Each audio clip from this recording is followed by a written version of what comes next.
திருச்செங்கோடில் நடைபெறுகிற ஒரு சொல் கேளீர் பேச்சரங்க நிகழ்ச்சியில் இன்றைக்கு இளைஞர்கள் என்கிற பொது தலைப்பை இங்கே நாங்கள் விவாதிக்க இருக்கின்றோம்.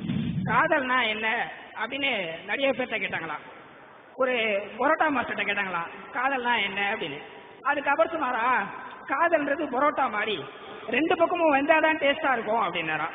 ஒரு ஆட்டோக்காரன்ட்ட கேட்டாங்களாம், காதல்ன்றது ரெகுலர் சவாரி மாதிரி இருக்கணும், அப்பப்ப வர லோக்கல் சவாரி மாதிரி இருக்க கூடாது அப்படின்னா. காதல் என்ன அப்படின்னு ஒரு பத்திரிகாரன்ட்ட கேட்டாங்களா.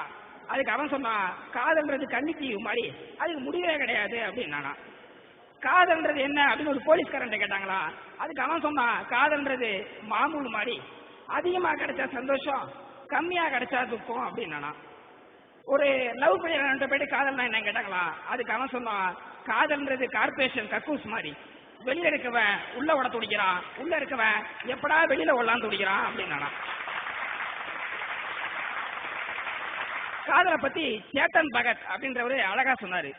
பொதுவா உலகம் முழுக்க காதல் ஒரே மாதிரி தான் நடக்குது. பையன் பொண்ணை காதலிப்பா, பொண்ணு பையனை காதலிப்பா, கல்யாணம் பண்ணிப்பாங்க. ஆனா இந்தியால வித்தியாசம், அந்த பையனுக்கு பொண்ணை பிடிச்சிருக்கணும், பொண்ணுக்கு பையனை பிடிச்சிருக்கணும். பையன் வீட்டுக்கு பொண்ணை பிடிக்கணும், பொண்ணு வீட்டுக்கு பையனை பிடிக்கணும். பையன் வீட்டுக்கு பொண்ணு வீட்டுடைய கலாச்சாரங்கள் பிடிச்சிக்கணும், பொண்ணு வீட்டுக்கு பையன் வீட்டுடைய கலாச்சாரங்கள் பிடிச்சிக்கணும். பொண்ணு வீட்டுக்கு பையன் ஜாதி ஓகேவா இருக்கணும், பையன் வீட்டுக்கு பொண்ணு வீட்டுக்கு ஜாதியா இருக்கணும். அதை தாண்டியும் இந்த கர்மம் பிடிச்ச ரெண்டு பேரும் லவ் பண்றணும். அப்பதான் இந்தியால காதல்ன்றது சாத்தியம். இவ்வளவு சிக்கலான விஷயத்த நம்ம பயலுக துடிக்கிறானுங்க காதலிக்க. பொண்ணுங்க கூட ஒரு வகையில இசைதான். கொஞ்சம் நல்லா விட்டு கேளுங்க, சங்கு சத்தம் கேட்கும்.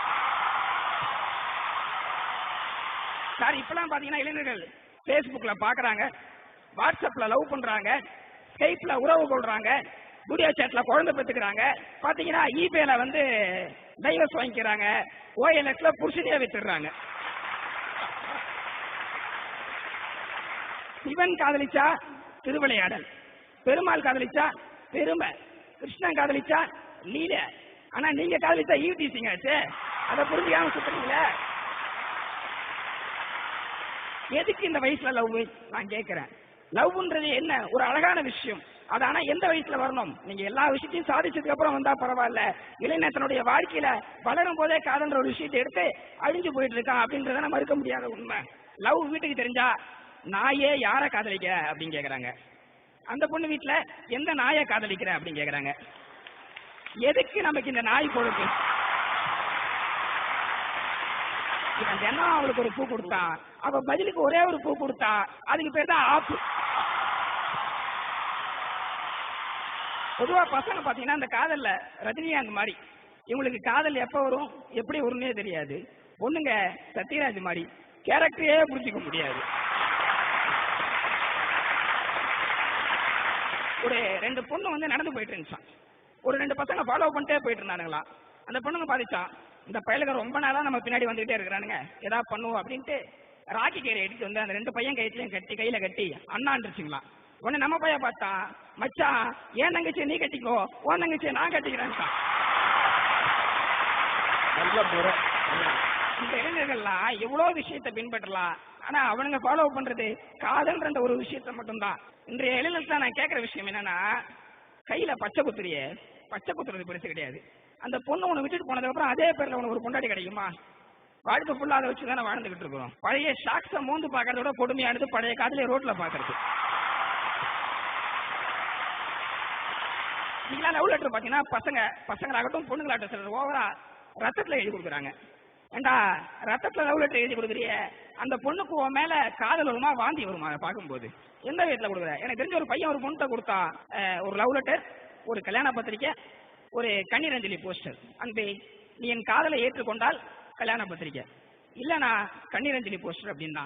ஆக அந்த பொண்ணுகிட்ட தன்னுடைய வாழ்க்கையை சொல்லும் போதே சாகரத்துக்கும் அடிக்கிறானே, இவங்க கூட அந்த பொண்ணு எப்படி வாழ்வா? உங்களை வச்சு நீங்க வாழ்ந்தோ இல்லையாடா, உங்களை வச்சு எல்லாரும் வாழ்றானுங்க.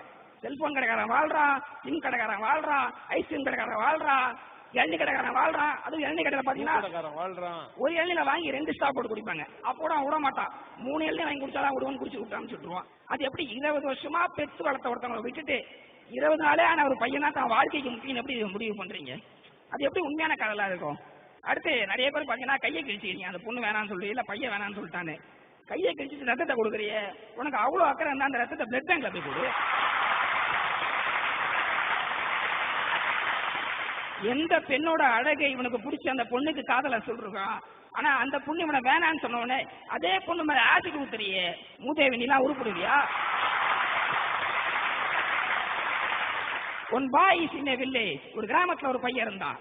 he have a close friend, அவனுக்கு ஒரு நெருங்கிய நண்பன் இருந்தான். the village boy love one girl, அந்த கிராமத்து பையன் ஒரு பொண்ணை காதலிச்சான். one day the love is failure, ஒரு நாள் அந்த காதல் புட்டுக்கிச்சு.